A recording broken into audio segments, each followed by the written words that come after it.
దేహంలో ఉండినటువంటి యొక్క సమస్తమైనటువంటి యొక్క అంగములకు సన్నిహిత సంబంధ బాంధవ్యం ఉంటుండాలి. தேகத்தில் உள்ள எல்லா அங்கங்களுக்கிடையே நெருங்கிய சம்பந்தம் உள்ளது. దేహంలో ఉండినటువంటి ఐకమత్యము మరి ఏ ఒక్క దీనిలో కూడా మనకు కనిపించదు. தேகத்தில் இருக்கும் ஒற்றுமையை வேறெங்குமே காண இயலாது. దీనికి నీ మనసుకు కూడా మరింత సన్నిహిత సంబంధ బాంధవ్యం ఉంటుండాలి.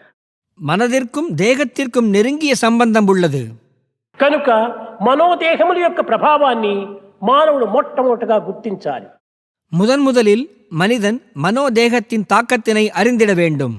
మనసు యొక్క ప్రభావం కూడా ఆరోగ్యం పైన అమితంగా ఉంటుంటాది. மனதின் தாக்கம் தேக ஆரோக்கியத்தின் மீது அதிகமாக இருக்கிறது. కేవలం దేహం పైన మాత్రమే కాదు, జగత్తు పైన కూడా మన ప్రభావం చాలా అధికంగా ఉంటుండాలి. தேகத்தின் மீது மட்டுமன்று ஜகத்தின் மீதும் மனதின் தாக்கம் மிகுதியாக இருக்கிறது. అందువలన వేదాంత ప్రబోధయందు మనోమూలం ఇదం జగత్.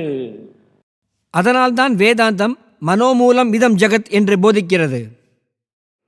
కనుక మానవత్వంలో ఈ దివ్యత్వం అనేటువంటి యొక్క దైవత్వము అనేక విధములైనటువంటి యొక్క మార్గము లోపల మానవునికి ప్రతిబింబిస్తూ ఉంటుండాలి. மனிதனிடம் உள்ள தெய்வத்துவம் பலவாறாக பிரதிபலித்துக் கொண்டிருக்கின்றது.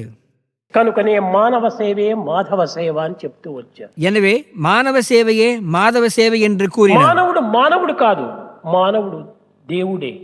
மனிதன் மனிதன் அல்லன், மனிதன் தெய்வமே. ఏ సేవలు చేసినప్పటికీ దైవ సేవగానే మనం భావించాలి. எந்த சேவை செய்தாலும் அதை தெய்வ சேவையாகவே பாவிக்க வேண்டும்.